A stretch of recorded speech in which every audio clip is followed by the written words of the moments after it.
మేమైతే ఇప్పుడే తిరుపతికి అదే తిరుమలకి అయితే వచ్చేసాము. ఇప్పుడే బస్ దిగాము. ఇప్పుడు కరెక్ట్గా 6 అయింది టైము.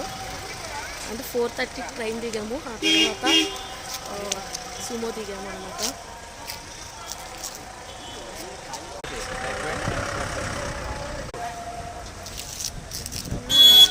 ఇవన్నీ ఇవన్నీ షాపులు.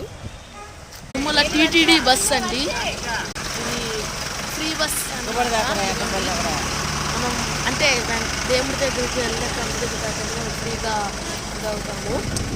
సో ఇప్పుడు రూమ్స్కి వెళ్తున్నాం అన్నమాట. సో రూమ్స్ ఎలా వచ్చినాయి ఏంటో అని మీకు పెడతాను. సో చూడండి. అంటే ఇప్పుడే మేము అంటే 4:30కి ట్రైన్ దిగేసాము. ఆ తర్వాత 6కి అదే 4:30 తర్వాత సుమో తీసుకుని ఈవినింగ్ 6కి